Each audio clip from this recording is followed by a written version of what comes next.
Bonsoir à toutes et à tous. Chronique numéro 157. Et dans cette chronique, je vais essayer de compter un petit peu historiquement cette fameuse construction européenne, dite finalement au fond supranationale.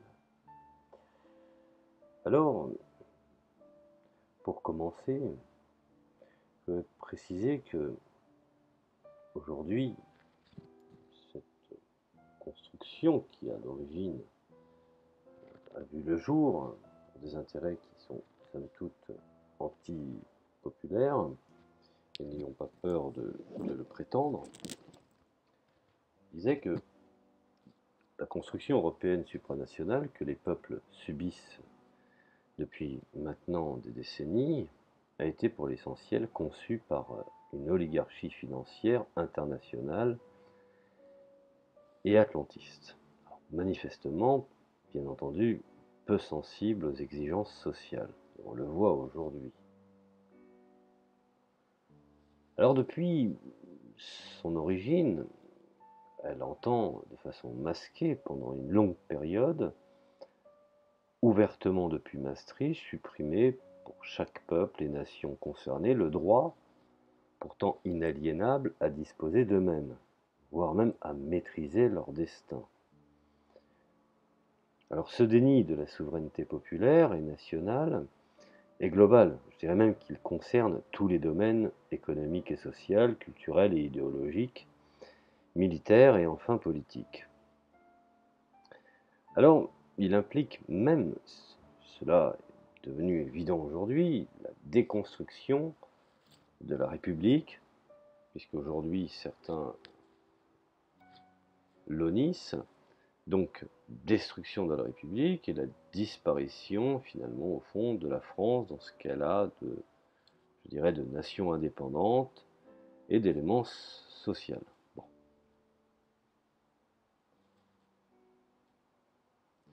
Alors il n'est pas utile bien entendu de rappeler que la création le 4 avril 1949 de l'Alliance Atlantique coïncide, je dirais, chronologiquement avec la création du Conseil de l'Europe, le 5 mai 1949. En avril 1948, la création de l'OEC, Organisation européenne de coopération économique, qui avait pour but de répartir les fonds du plan Marshall d'aide américaine à la reconstruction de l'Europe, a d'une façon que l'on peut, je dirais, certes discuter, contribué à celle-ci. Mais ce fut aussi, je dirais, historiquement un véritable cheval de Troie du renforcement économique, politique, culturel et idéologique de l'hégémonie américaine sur notre continent, ainsi que, je dirais même, la promotion de ce qu'on a appelé un temps l'American Way Life. Alors, bien entendu, on ne peut ignorer non plus dès que l'institution de la CECA, Communauté européenne du charbon et de l'acier, toute la construction européenne s'est élaborée sans l'aval des peuples, autour d'une logique supranationale, comme je viens de le dire précédemment, et dans une perspective fédérale. Ces ignates, je dirais ces fondateurs, voire même les initiateurs, pour ne parler que d'eux, les principaux soutiens furent recrutés parmi les milieux atlantistes et les plus pro-américains, et d'une façon affirmée, car revendiquant une certaine forme de démocratie chrétienne et rapidement rejoint par les dirigeants bien entendu du Parti socialiste. Le parti que j'appelle le parti traître. Bien. Alors en fait, pour entrer dans le vif du sujet, dès janvier 1946, Léon Blum, qui négociait à Washington les accords Bloom-Byrne, il prononça un discours modéré, je dirais sur la forme, mais dont le sens profond ne fait aucun doute, et ne laisse finalement aucune analyse douteuse. Alors je cite, ouvrez les guillemets, je sais bien que la France ne vous laisse pas indifférent. Je crois qu'aujourd'hui encore, elle conserve un pouvoir d'influence spirituelle et d'orientation politique pour l'ensemble du continent européen. Et je ne crois pas me montrer trop présomptueux si j'affirme qu'en Europe, la France est encore aujourd'hui, comme elle l'était jadis, la position stratégique dominante de la démocratie et que sur le plan mondial, sa coopération active est et restera un élément indispensable pour cette organisation pacifique du monde où votre pays a pris l'initiative principale et dont il a assuré la principale responsabilité. Alors, à aucun moment et en dehors de la parenthèse gaulliste, malheureusement trop courte pour les défenseurs de l'indépendance nationale, ce caractère à la fois très libéral et antisocial d'une part, antinational et atlantiste de l'autre, n'a cessé bien entendu d'être le contenu essentiel de la démarche d'intégration européenne. Alors certes, un premier obstacle sérieux fut dressé par notre pays contre cette politique supranationale et atlantiste avec l'échec, je dirais, de la CED. Première tentative d'abandon du caractère national de la défense et de la politique étrangère, bien entendu. Politique étrangère de la France, cela va sans dire. Alors, à l'Assemblée nationale, une majorité des députés, unissant pour l'essentiel gaullistes et communistes, mirent en échec le 30 août 1954 le projet de communauté européenne de défense concocté par le Parti de l'étranger qui rassemblait là encore la social-démocratie et une partie notable de la droite, inconditionnellement atlantiste. N'oublions pas que la droite a toujours été atlantiste en France. Alors de même, de mai 58, 1958 à avril 1969, sous la présidence du général de Gaulle, la France s'employa cette fois résolument à mener une politique d'indépendance nationale et donna un coup de frein provisoire à cette fuite en avant dans la supranationalité. Alors dans ce contexte, le compromis de Luxembourg, effectué en janvier 1966, imposa l'unanimité dans le processus de décision européen, permettant à un État, au nom de ses intérêts nationaux essentiels, de s'opposer efficacement à tel ou tel projet ou décision communautaire contraire à ses intérêts. Cette politique a permis, je dirais, à notre pays un essor économique et un progrès industriel et agricole remarquable, sans compter effectivement une crédibilité sur la scène internationale. Mais bien entendu, dont les retombées sociales ne furent pas à la hauteur des possibilités existantes. On sait même que la présence pesante dans les gouvernements et les appareils, ou l'appareil d'État, de forces hostiles au progrès social empêcha le général de Gaulle de mettre en pratique l'élément emblématique de sa politique sociale. La participation, celle-ci resta pour l'essentiel lettre morte, ce qui n'y fut, au fond, probablement pas sans conséquences, notamment sur les événements de mai 68. Alors quoi qu'il en soit, à partir des années 70, la fuite en avant dans la voie de la supranationalité reprend son cours, après cet interlude gaulliste, et devient un objectif primordial, sous Pompidou et Giscard. Il s'agit de prendre de vitesse la progression dans la conscience populaire du caractère délétère de cette construction européenne et ses conséquences, je dirais, économiques et sociales. Dans cette méthodologie, l'un des objectifs est de rendre irréversible l'engrenage supranational. Pourtant, pendant des décennies, les partisans du fédéralisme avanceront masqués afin de mettre les nations et les peuples à chaque étape devant le fait accompli. Alors, encore une chose, je dois signaler que d'autre part, et parallèlement à la préoccupation purement économique aux dépens des problèmes sociaux, devient au cours de cette même période largement dominante. Elle était certes déjà présente dès le traité de Rome, qui s'assignait pour objectif de jeter les bases, par la libéralisation des échanges, d'un marché commun, qu'on pourrait qualifier également d'un marché unique, et des fameux 6 pays fondateurs, mais elle était alors encore assortie d'un certain nombre de considérations contraires à la notion du libéralisme intégral, dû, je dirais, notamment au rapport des forces à l'intérieur de la France, ainsi qu'au niveau international. En revanche, la vision purement économiste sera plus que jamais affirmée à partir de 1977, passant du libéralisme à l'ultralibéralisme, et amenant la construction européenne à intégrer pour l'essentiel la mondialisation, dont l'épicentre se situe, chacun le sait, fatalement aux États-Unis. Alors, soumise aux impératifs des grandes entreprises et de la finance mondialisée, qu'ils soient exprimés dans le cadre de l'OMC, l'Organisation mondiale du commerce, ou du FMI, du Fonds monétaire international ou de la Banque mondiale, cette construction européenne en est devenue, en dépit des apparences et des professions de foi, un outil sur notre continent, ce qui, à mon sens, aujourd'hui, est une vérité révélée. Alors revenons effectivement dans cette évolution, pour bien comprendre, le traité de Maastricht, par exemple, en février 1992, prétend même rendre cet état de fait irréversible, puisqu'il stipule que, je dirais, les États membres de l'Union agissent dans le respect d'une économie ouverte où la concurrence est libre. Le fameux free market. Alors la France et son peuple seraient ainsi condamnés à l'ultralibéralisme à perpétuité, de façon, je dirais, irréversible. Le projet de constitution qui résulte de la convention présidée par Giscard d'Estaing, ce sinistre, confirme cette prétention, réaffirme la règle de la concurrence libre et non faussée et prévoit bien entendu d'interdire tout choix éventuel d'une politique contraire à ces pratiques. L'obligation à l'euro, effectuée sans aucun référendum, en dépit des promesses faites expressément par le président de la République, et le pacte de stabilité et l'installation totalement antidémocratique d'une banque centrale européenne indépendante de tout pouvoir politique traduisent la même philosophie et en même temps qu'elles instituent, je dirais, un jalon décisif vers l'instauration d'un pouvoir supranational qui me semble être très centralisé.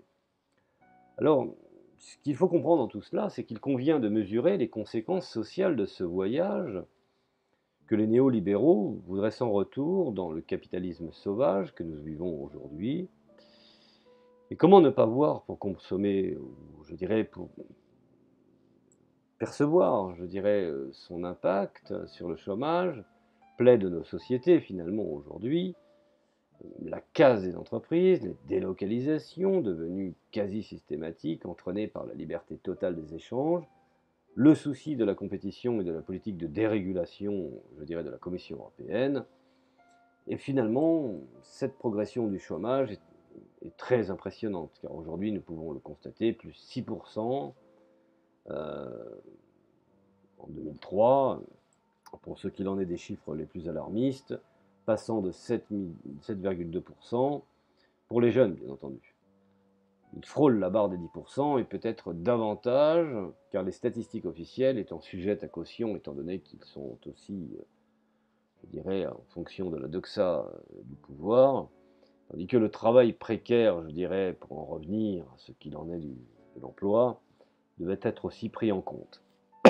Certes, n'ayons pas peur de le dire, une telle stratégie, qui à mon sens rime avec tragédie pour les victimes de la déstructuration du tissu social, ne peut être mis exclusivement au débit des institutions de Bruxelles, mais celles-ci ne font que renforcer, je dirais, à l'échelle nationale, cette conséquence du néolibéralisme mondialisé. Aujourd'hui, n'hésite plus à ne pas, je dirais, cacher son nom. Alors, je reprends encore les chiffres de l'INSEE, donc chiffre de l'inflation, 2,2% cette année. Toujours selon ces statistiques, il est de 5,8% pour les 3 dernières années, mais le mode de calcul de l'INSEE est loin d'être crédible. Il en est de même, je dirais, contesté par un dossier datant du 31 janvier et finalement, au fond, qui n'a pas la réputation d'être un bulletin, je dirais, de la CGT. Et pourtant, jusqu'à la mise en circulation de l'euro, les associations de consommateurs s'étaient d'ailleurs emparées du sujet à ce moment-là. Alors bien entendu, plusieurs enquêtes ont été menées durant des années dans les grandes surfaces et sur les mêmes produits qui avaient été alors publiés, et avec des conclusions sans appel, plus de 118% en 2 ans, et des produits frais, plus de 38% sur les rayons, hygiène et beauté, plus de 42% sur l'épicerie, et encore plus frappant, la comparaison entre les, je dirais, les relevés des prix réalisés par les inspecteurs de l'INSEE et ceux opérés par les gérants des grandes surfaces au cours de toute cette décennie. Alors juste avant le pacte de stabilité des prix, une période cruciale au cours de laquelle beaucoup, je dirais, de marques s'étaient empressés d'augmenter leurs prix d'une façon exponentielle, et l'enquête des distributeurs, menée sur 150 000 produits vendus dans 1500 hypermarchés de France, concluait la plus forte hausse de prix depuis à peu près ces dernières décennies, plus de 5,2%, rien qu'en la période des vacances au moment de passage de l'euro. Et finalement, au fond, qui n'a pas constaté, en ayant connu le franc, que les prix, il suffit de faire un bref calcul de comparaison pour s'apercevoir que, effectivement, aujourd'hui, l'euro est une véritable catastrophe. Alors, pendant ce temps que du côté des salaires, la règle générale est la régression des rémunérations, et en tout cas, je dirais, en termes de pouvoir d'achat, selon la CGT, pour prendre un exemple chiffré, la baisse cumulée de celui-ci serait à la SNCF de 22% depuis 1982, alors que dans cette entreprise nationale de services publics, la productivité a fortement augmenté, tandis que de nombreux emplois sont méthodiquement supprimés, voire même n'hésitant pas à utiliser la privatisation ou la sous-traitance. Alors, à l'époque, le ministre délégué du budget, Alain Lamassoure, s'était même fixé pour la période de 2005 à 2007 de faire baisser la masse salariale, et les crédits des administrations de 9,5 milliards d'euros. Alors par contre, il n'est pas question d'austérité du côté du patronat et des actionnaires. La part des dividendes reversés aux actionnaires des entreprises du CAC 40 représente la moitié de leurs bénéfices. Alors quant au montant des retraites par rapport à celui du coût de la vie, il recule aussi année après année, et la durée des cotisations permettant le départ à la retraite s'allonge de façon continue, et ce bien entendu en raison de la décision supranationale. Alors lors du Conseil européen de Barcelone du 15 et du 16 mars 2002, il a été décidé en présence, avec l'accord du président de la République et son Premier ministre socialiste, enfin bon, entre autres, des mesures antisociales, de repousser de 5 ans l'âge de la retraite, et cette décision cyniquement contraire à la souveraineté populaire ignorait les citoyens à quelques semaines de l'élection présidentielle. Et durant la campagne de cette élection, le peuple français a été manipulé au nom du débat droite-gauche sur des questions déjà tranchées à Barcelone ou à Bruxelles. Il est probable que ce mépris du peuple exprimé par le sommet de Barcelone explique pour une part les résultats du 21 avril. Alors, globalement, immergé dans la logique néolibérale de la mondialisation, l'édification d'une Europe fédérale des Länder, calquée sur le modèle allemand de l'Ouest, j'y tiens, on appelle le système des régions, a dans notre pays un autre ennemi prioritaire, les entreprises nationalisées et tous les services publics, et son attaque systématique contre le secteur public et nationalisé français est à la fois antinationale et antisociale. On peut le constater encore aujourd'hui, plus que jamais. Les privatisations, je dirais, sont en effet d'abord une attaque contre l'une des principales bases économiques de l'indépendance nationale. Ça, il faut bien le comprendre. Car plus on privatise, plus effectivement il ne peut plus y avoir ce que j'appelle de conscience de patriotisme économique ou de conscience de patriotisme national, permettant de protéger les emplois, puisque effectivement ils deviennent la propriété d'étrangers ou d'individus. Bon. Alors cet aspect, je dirais, souvent ignoré, incompris, voire nié même par certaines personnes, et même autour de moi, je le vois, beaucoup de béni-oui-ouistes qui voient dans l'Europe future une mise en commun, enfin beaucoup de positions qui, à mon sens, ne reflètent pas la réalité, surtout quand on le sait à la lucarne, effectivement, des rapports économiques. Alors, bien entendu, l'État n'a pas à vendre des voitures, répète souvent l'un d'eux, en approuvant la privatisation, par exemple, de Renault. Et cette question, au-delà des réflexes idéologiques, semble, je dirais, pourtant mériter une réflexion urgente. ne peut pas ici paraphraser Marx en soulignant qu'aujourd'hui, le capital financier n'a pas de patrie, que les choses soient bien comprises là-dessus. Ceux qui ont prétention de vouloir l'enfermer dans une nation n'ont absolument rien compris. Alors la politique d'indépendance nationale du général de Gaulle avait pu s'appuyer sur la partie nationale du capitalisme en France, laquelle est considérablement affaiblie de nos jours, puisque, effectivement, pour bonne partie, elles ont été converties au modèle de la mondialisation. Alors il est hautement souhaitable, en conséquence, de reconstituer les bases économiques et sociales de l'indépendance de la France. De ce point de vue, je dirais que la défense et la reconquête stratégique d'un secteur public et nationalisé, certes limité, mais suffisamment solide, est nécessaire, ainsi que le maintien, je dirais, et la promotion d'entreprises contrôlées par des capitaux nationaux. Une économie comportant une part de mixité combinant public et privé, un peu le modèle à la Tito, dynamisme efficace et économique et un progrès social correspondant cependant aux nécessités et aux possibilités actuelles de la France, ce serait, ma foi, je dirais, une alternative crédible au néolibéralisme maastrichtien et une réponse à la mondialisation. Les méfaits de celle-ci, je dirais, les guerres dites préventives qu'elles génèrent, rendre perceptibles par le plus grand nombre, le fait que les destructions de ce capitalisme sauvage ont dépassé le seuil du socialement tolérable et conduisent le monde, effectivement, à sa perte. Les nations, les États et les peuples devront au minimum se donner les moyens de placer le marché en liberté conditionnelle et de mettre l'économie au service de la société.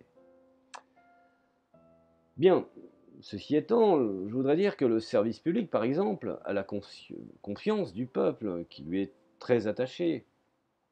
Même s'il rouspétaille, même s'il il a tendance à effectivement râler, il n'en demeure pas moins qu'il est attaché au service public.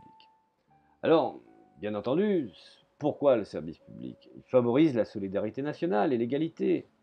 Il est efficace, même s'il peut être amélioré, y compris de manière, je dirais, paritaire dans sa gestion. Souvent, il a démontré sa capacité à être un facteur de progrès social et de permettre aux plus démunis de pouvoir, je dirais, faire tremplin. Ainsi que, je dirais, le rappelle énormément de responsables. Nous avons effectivement, en France, le service public est lié à l'histoire de la nation, et donc à l'histoire du social.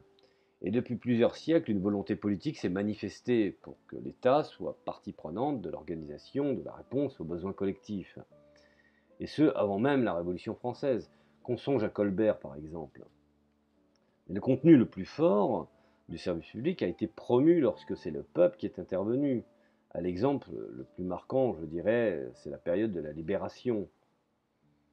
Alors, il n'y a pas d'argumentation sérieuse, même économique, en faveur d'un démantèlement du service nationalisé du service public, simplement des appétits égoïstes se traduisant en doxa économique, ou même de paradigmes euh, vendus pour garantir effectivement l'intérêt je dirais, de la minorité.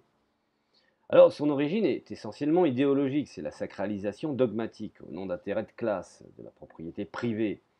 Les exemples foisonnent et démontrent qu'en termes de sécurité, même d'efficacité, le dogme de la privatisation n'est en rien une panacée ni une garantie d'efficacité, bien au contraire, puisque même nous avons aujourd'hui dans des services publics des sociétés qui ont été privatisées et dont tous les coûts, avec les appels d'offres, sont de moins en moins chers et ont des conséquences effectivement sur la logistique, et y compris même sur l'humain. Alors prenons en exemple, à l'époque de Thatcher, les chemins de fer britanniques ou encore le secteur de l'électricité aux USA en sont des cas d'école. Rappelez-vous ce qui s'est passé en Californie, véritable catastrophe. Alors, en Belgique, l'explosion catastrophique date, je dirais, en juillet 2004, est due à une fuite de gaz qui a fait 140 victimes et dont au moins 18 morts. Il nous rappelle que dans ces pays, la gestion du réseau de gaz est réalisée par une société privée, qui est là avant tout pour faire de l'argent, et certainement pas pour délivrer un service. Donc quand le service est sous-jacent, quand l'intérêt est adjacent au service, cela pose problème. Rappelez-vous aussi également la société Fluxys du groupe Suez en France, la privatisation GDF, qui est une véritable catastrophe, puisqu'une multitude de petites sociétés aujourd'hui se prétendent et ont des véritables problèmes à garantir un service de qualité. Alors pour ces mêmes raisons, je dirais, l'ensemble des républicains, des défenseurs de la souveraineté nationale et des véritables socialistes et populaires ne peuvent accepter la mise en place de ces soi-disant, je dirais, services d'intérêt collectif voulus par Bruxelles, qui conduirait finalement en fait à la destruction de tous les secteurs du service public. Et j'en veux pour preuve d'avoir fait pénétrer dans le giron européen des pays qui effectivement ont été laminés au niveau social pour devenir des références afin d'abaisser le niveau de ceux qui avaient déjà des acquis. Alors un autre objectif, je dirais, des objectifs majeurs des dirigeants européistes néolibéraux, de droite comme de gauche, je voudrais le préciser, et du MEDEF confondu, est de mettre le feu au Code du travail. Cela avait bien entendu commencé avec Sarkozy. Bon, sous prétexte de mettre l'émergence d'un droit du travail plus efficace, plus souple, permettant de garantir du plein emploi, la blague. Ainsi prépare-t-il le retour des conditions de travail dignes du 19e siècle. Il ne manque plus qu'effectivement, comme disent certains, le travail des enfants. Alors une nouvelle je dirais, illustration de cette dérégularisation brutale vient d'apparaître. Et effectivement, les affaires Bosch en France, de Daimler-Chrysler en Allemagne, indiquent que le patronat européen entend maintenant utiliser plus systématiquement, et je dirais de façon même plus cynique encore, le chantage aux délocalisations pour casser la législation relative au temps de travail et diminuer les salaires. Rappelez-vous que certaines entreprises appelaient à diminuer le salaire de certains individus qui avaient l'habitude de père en fils de travailler dans une usine et qui finalement, au fond, acceptaient des baisses de salaire afin de pouvoir, je dirais, avoir une garantie de leur emploi. Et en finalité, après avoir obtenu toutes les aides de l'État, n'ont pas hésité à délocaliser et à mettre, au nom d'une sorte de structure de reconversion, à mettre sur le carreau une multitude d'individus. Alors, il ne peut être question, je dirais, dans ce que j'explique, d'établir effectivement un véritable catalogue de la régression sociale qui apporte la nature ultralibérale de cette Europe qui n'est pas réformable et dont les fondations mêmes devront être éliminées, car généralement on ne construit pas sur les ruines. De nombreux autres exemples pourraient être abordés, la liste serait longue et exhaustive et on n'aurait pas assez de temps pour pouvoir, je dirais, l'énumérer. Bon. En tout cas, ce qu'on peut constater aujourd'hui, c'est qu'il y a un quasi-abandon de la recherche fondamentale publique, dont le budget diminue de manière drastique, mise en cause du droit de grève, dégradation inexorable dans le domaine de la santé, de la sécurité, misère chronique des hôpitaux, et la liste serait longue. Alors, la conséquence de cette véritable situation d'insécurité sociale, le mécontentement s'approfondit, on peut le voir dans le cadre par exemple des Gilets jaunes. La classe ouvrière, le peuple font de plus en plus la liaison de cause à effet entre cette Europe et la généralisation des difficultés sur le plan économique et social. Manifestement, certains dirigeants syndicaux, les syndicalistes, freinent le mouvement social moyennant d'avoir accepté certains pots de vin ou des postes, je dirais, rutilants par le pouvoir, car ils ne sont plus effectivement des mouvements étant là pour garantir les droits des employés, mais bel et bien un organisme qui contient le mécontentement. C'est le cas par exemple de la CFDT, qui porte une lourde responsabilité par rapport au monde du travail. Elle n'est pas la seule à avoir des dirigeants défaillants et capitulards, voire corrompus, mais il est devenu urgent que la base syndicale et populaire ne se laisse plus désorienter par des responsables qui ne veulent plus lutter, car ils sont placés dans une perspective stratégique, je dirais, de carrière, totalement illusoire à mon sens, et c'est la quête incantatoire d'une Europe sociale qui constitue, je dirais, l'objectif démagogique de cette façade de la social-démocratie fédéraliste et de ses satellites otanesques ou atlantistes. Bon. Alors effectivement, est-ce qu'on nous devons faire confiance au peuple, et en particulier au peuple laborieux, car c'est bien le peuple de France, et lui seul, qui a la capacité de rétablir sa souveraineté, voire même de réaffirmer la République, une et indivisible, l'indépendance de notre pays, et de reprendre en main la définition d'une politique économique et sociale conforme aux intérêts de la nation. Cette politique doit être décidée à Paris, et non pas à Washington, ni à Bruxelles, ni à Berlin, ou que sais-je ailleurs. Bon. Alors le mouvement social, le combat des patriotes, qui, je dirais, dans leur masse, sont des républicains véritables, sont des socialistes véritables, riches de leurs sensibilités diverses, celui de tous les citoyens attachés à l'indépendance, sont convergents sur l'essentiel, dans les limites évidentes, je dirais, leurs acteurs sont des alliés objectifs, même si la conscience de cette réalité concrète est bien loin d'être générale chez les uns les autres. Alors cette question des alliances est plus que jamais fondamentale. On entend parfois dire que la sensibilité de nos concitoyens attachés à la France serait le plus souvent de droite, et que celle-ci serait davantage porteuse de valeurs nationales. Notion qui, à mon sens, est très contestable, puisqu'on sait que le patriotisme est né du côté de la gauche et de la classe ouvrière. Alors, effectivement, il suffit de regarder un petit peu du côté, effectivement, de la résistance, et qu'une alliance entre la droite souverainiste et l'extrême droite nationaliste, mais en réalité souvent pétiniste, euh, est un véritable problème. Alors, nous avons ici, je dirais, en cas d'espèce, dans la situation que nous vivons, faire un mirage avec cette démarche est totalement contre-productive. Elle est contraire à une politique nécessaire de rassemblement du peuple de France, avec toutes ses composantes, et celui-ci est maintenant une perspective crédible et serait sur la voie, je dirais, une voie plus sérieuse, voire même plus efficace et la moins coûteuse, selon effectivement certains penseurs bien avertis. Car elle, je dirais, correspond aux intérêts directs de l'immense majorité des citoyens de notre pays qui, l'avenir le démontrera, et, je dirais, est viscéralement, je dirais, patriote au niveau économique et social. Alors oui, oui, je pourrais dire que la patrie est en danger, oui, effectivement, et cela fait un certain temps. Et ce n'est pas les gouvernements successifs qui ont fait en sorte d'améliorer les choses. Alors, comment, finalement, au fond, essayer de sortir de cette situation qui est la nôtre? Et je pense qu'il faudrait avoir des alliances contraires à la logique mondialiste, constituées autour des réalités objectives que sont les nations, les peuples, et permettrait de créer un puissant pôle anti-impérialiste tout d'abord, en favorisant finalement un nouvel équilibre mondial, aujourd'hui nécessaire, une ligne par exemple Paris-Moscou-Berlin qui pourrait être l'épine dorsale ou je dirais l'élément naturel, comme disait le général de Gaulle, la Russie est notre allié naturel, et cela impliquerait que l'Allemagne ait abandonné son actuelle volonté d'hégémonie, plus ou moins douce, sur l'Europe, avec la bienveillance des États-Unis.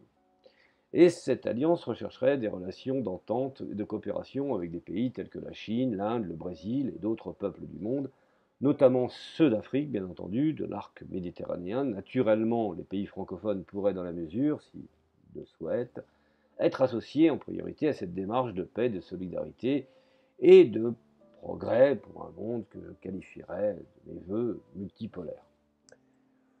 Voilà, j'ai voulu faire une petite analyse rapide, hein. C'est pourquoi effectivement nous ne pouvons pas aujourd'hui nous sortir de la situation tant qu'on ne quitte pas l'OTAN et effectivement qu'on n'essaye pas d'avoir une politique un peu plus originale et qu'on, en finalité, n'avons plus de confiance en nous et en notre peuple. Voilà. Je vous remercie pour cette petite analyse, cette petite réflexion, et je vous dis à la prochaine chronique.